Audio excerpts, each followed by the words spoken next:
day 12. We are about to head out after breakfast. I just had a shower. It is 20 something degrees. It is cold, waiting for the sun to come up, but it's supposed to get up to the 50s. But I'm glad we weren't out this morning. The cold is, I don't know, it zaps you a little bit, and I'm kind of sick of it. It's been cold like since we started, except for like maybe 1 or 2 days. But hiking in the 50s is beautiful. So if it's cold in the morning and it's a little bit warmer during the day, it's okay. Hopefully it'll get better. I know the Smokies will probably be unpredictable this time of year, but we're getting close. We got another, like I said, 3 or 4 days, and then we'll be at the Georgia state line, and then we'll see how long it'll take us to get to Franklin. Well, all packed up, getting ready for the shuttle. Well, we just got back to, I forgot what it's called. Oh, Unicoi Gap. And we are about to step off to Tray Mountain Shelter. I forget the mileage. I think it's 7 something or 6 something, but it's like straight up. And it's really noisy here, so I'm gonna stop videotaping and keep going. Well, that climb out of Unicoi Gap is no joke, and we haven't even gotten to the start of Tray Mountain yet. So it's gonna be a good uphill day. I'm getting my voice back. That's a good sign. And my cold, I got a little bit of the sniffles right as I was coming into Unicoi, and luckily I had some leftover antibiotics, and I had some Sudafed, and I pounded that through the weekend and kind of got rid of it. And now the fresh air is helping too. So yeah, it's gonna be, like I said, I think it's only a 6-mile day, but it's mostly uphill. And it's kicking our butt. We had no sun at first, so it's still pretty cold, but now the sun's out. We're downgrading, taking a break, and we still have a downhill, and then Tray Mountain, which everyone keeps saying is pretty rough. So we'll see how that is. Yeah, see you on the top.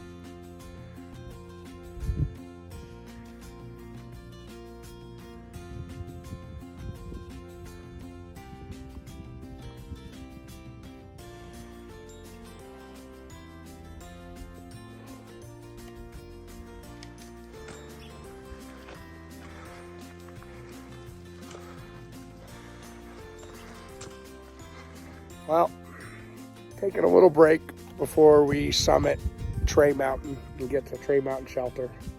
Taking a short day, coming out of the hostel, getting our legs back under us.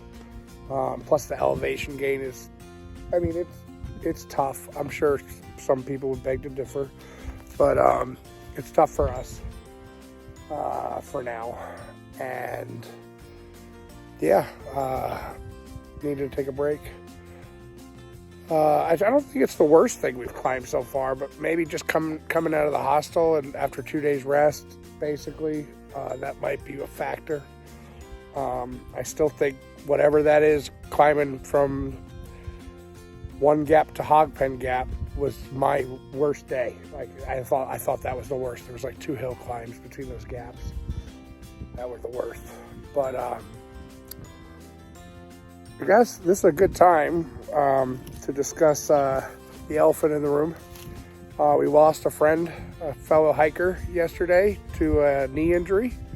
Anthony headed home yesterday evening to go get his knee checked out. It was bothering him. So when Anthony, if you watch this video, you are missed, and I hope you get better, and all love to you and your family and your friends that have been giving you a hard time about my name.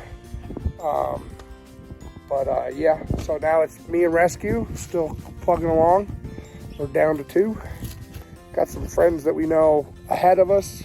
Maybe we'll run into them, maybe not. I think they because we took the 0 yesterday, they got like a double day on us now, so we'll see where maybe they'll take a 0 and we'll catch up. I don't know, but yeah, we're still plugging along. I'll video more when I get to the top of Tray Mountain.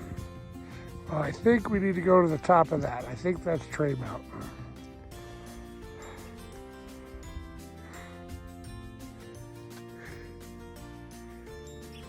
I think if I had to make a top 3 Georgia climbs list, Blood Mountain's not even on the list. Like I think I would go,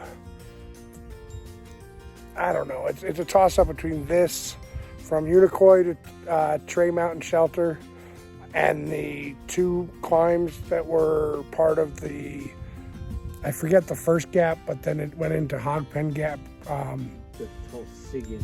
Yeah. I think that and Tray are, Unicoi to Tray are about tied.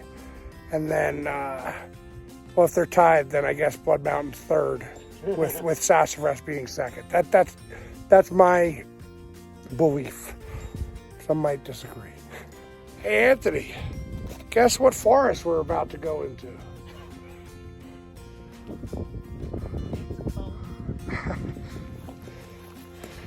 Get out of my smoke.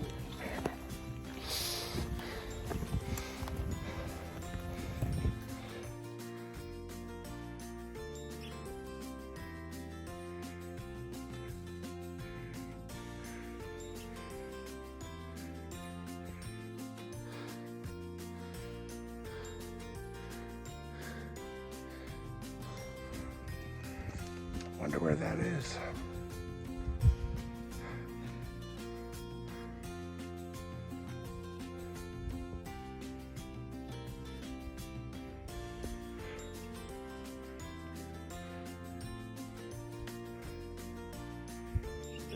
Well, I don't know if you could see it. I couldn't make out what kind of bird that was. It might have been an eagle. I don't think it was a bald eagle, but like an eagle or a hawk or something. But also in the distance, I don't know if you could see, there was what looked like a wildfire, which is something I haven't touched on. Right on Saturday, when we got to the hostel, they put out a bunch of red flag warnings because of the wind, and I don't think they've been lifted yet, so there'll be no more campfires on the trail until that's lifted. It's also up in North Carolina and Virginia, so yeah, no more campfires for a little bit. A lot of wildfires out there. I don't know if it's going to affect me when I get into North Carolina, but I think most of the ones in Georgia are south of the trail, although that one looked a little closer. We were debating whether it was 15, 20, or 20.5 miles away. But it's I hope it gets under control soon, because it could cause other people some issues. What, I want one of those plastic bubbles? Boing, boing.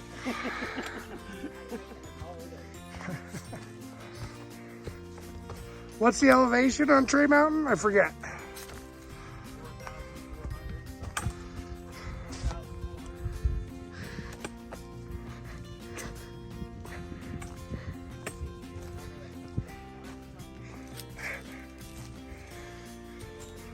Coming up on Tray Mountain Shelter.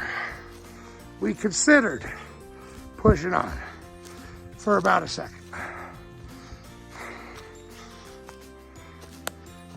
All right, me and Rescue have been talking. We were debating on going on to Deep Gap Shelter, which was another 7-something and change. We would have made it a 13-mile day, be our biggest day yet. However, the more we talked about it, we figured a lot of people hiking from Unicoi would probably pass up this shelter and go to Deep Gap. So we were talking about trying to get off cycle with people, and we want to try to start pushing for every other shelter to get some more miles in.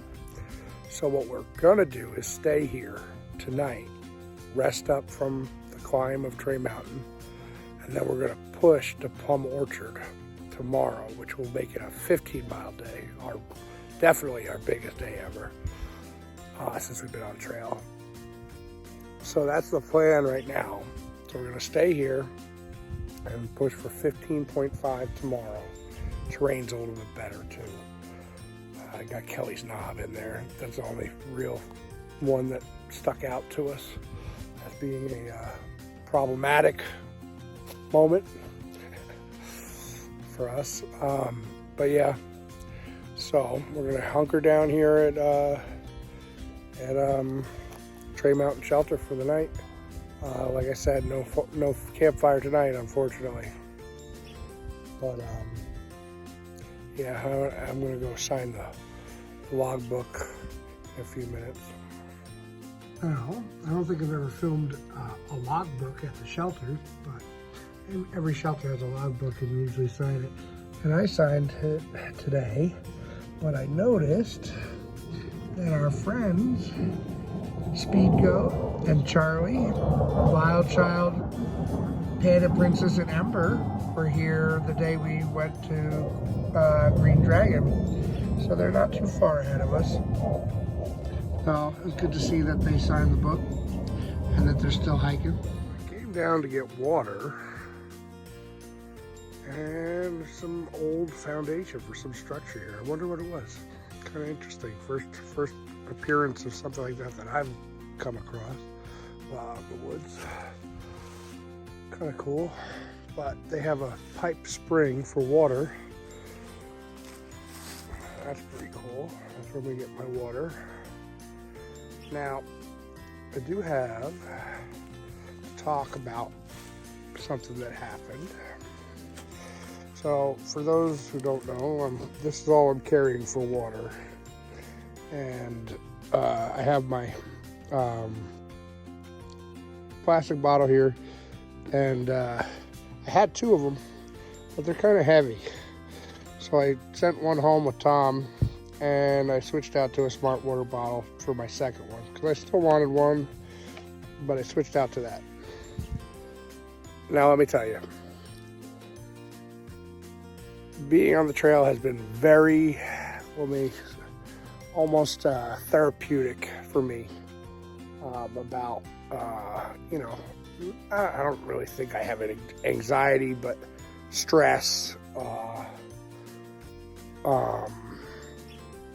and irritability maybe would be a good on my daily life. I'm pretty irritable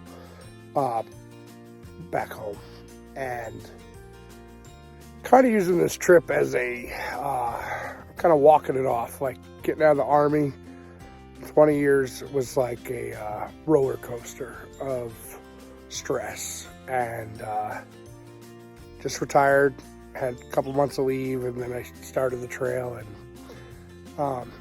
I feel like this journey or this walk is kind of like a decompression from that roller coaster ride. So I've been doing really well, actually. Kind of like, hippie-like, carefree, and just, enjoying most, even the crap. It's fun or exciting and relaxing at the same time, and just kind of very, very freeing. And however, I had my first little breakdown, and I wonder if anybody else has experienced this. Recently, I got insanely, unreasonably irate about somebody moving my water bottle. It was weird. Like, it was, and I'm not even talking about like materialistic like concept, but like when you're relying on these 2 water sources, man, I thought it was gone. I thought somebody took it. Like, oh my God, my head went crazy. As the first time I had like a little snap out of being. I don't know if it was unreasonable. Like I don't know if anybody else has experienced something like that. Somebody moving your stuff, and you're like, because you're living out of a bag, and all your stuff is very important to you when you're out in the woods, and to have something just suddenly get moved from where you left it or something like that, like, oh my God, it turned my mood upside down. Like, I was hunting for it, and, like I was not my carefree attitude that I've been. It got me pretty sour. I just wanted to share that because I found it interesting watching how like panicked I got over a freaking plastic water bottle. Like how important it was to me that it not go missing. So yeah, that was kind of weird. I just want to bring it up. And today, I have my first ever advice. I'm not a thru-hiker yet. I haven't made it to Katahdin. And I'm not really a professional hiker. I lean more towards the camping side of things. Like hiking is kind of like the work. Camping or staying at the shelter or staying in a tent is kind of like the relaxing recreation after work, you know? So like, you know, I struggle with the uphills. I'm a smoker. So like, yeah, hiking up Tray Mountain today was like work. And now I'm at the shelter and I'm relaxing and it's cool. However, I did notice something, and I wonder if anybody else is, if anybody's following that hikes a lot, but I noticed something. My right knee started bothering me a little bit today on downhills. And I noticed something that I was doing, and I'm right foot dominant, and I noticed that every time I take a step down, it's with my right foot. So I don't know if this is like there's science behind this or whatever, but I started today trying to alternate which foot I step down with. Now it's a little awkward, but once you get used to it, my knee pain kind of seemed to go away. Like I wasn't pounding just the same knee every step down I took. So that was, I think that's some advice. Try it if you're having some knee pain in your dominant foot. You might notice you're doing the same thing. And just wanted to share that. There was one other thing. What was I going to say? No, I can't remember. Anyway, otherwise this trip is amazing. I recommend it for anybody who needs to decompress for any reason, and they can do it. Yep, like I said, I never set out to be a social media influencer, but I did decide that I was going to film this for my family and friends, and for me. And I'm a big fan of watching AT videos, so and other YouTube channels and stuff. So I decided to do it myself. And one thing I did decide to do on this trip was try to raise money for My American Legion in Black River, New York, post 673. And one of the things I came into question is, if I'm going to try to raise money for them, how am I going to do that if only got 50 friends and family following me on my YouTube channel? So I am trying to plus up my YouTube channel, not for popularity. I mean, you know, it's nice. It feels good when people follow you.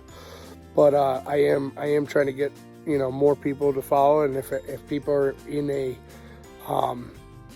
like my hike is completely financed by myself. I'm comfortable enough to be able to do this this year. If I don't make it this year, which I don't even want to say those words. If I don't make it this year, I won't have. I probably won't be able to do it ever, because I'm going to have to start working again.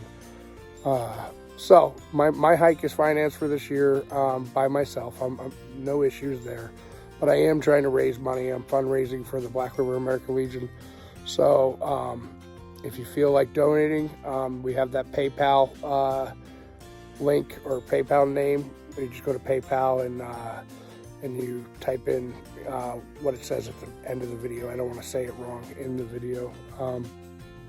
And if you want to make a donation, that'd be great. And I'm sure the Black River American Legion would be very appreciative, and I would be, for doing it because you like my videos. If you can't, that's fine. I'm not hounding anybody. And if you want to support my channel so that I can get the word out more and grow my following for that purpose, please like and subscribe, and there'll be many more videos to come. I think I'm done for tonight. After I make this water, I am going to try to do a better time lapse for the sunset with my GoPro. I finally broke out the GoPro to play with that, and I'll probably include that. I don't know if I'll include it with this video. It depends on the service. I don't know. I try to get my videos out every day, and I Today doesn't look promising. The signal's kind of crappy. So I might have to wait till tomorrow to put it up. If that's the case, then I'll try to get that sunset time lapse from the GoPro in that video. If not, I might have to share it in the next. Yeah, but so far, if you're following me and you're enjoying these videos, thank you very much. And if you're thinking about doing this, I'm telling you, do it.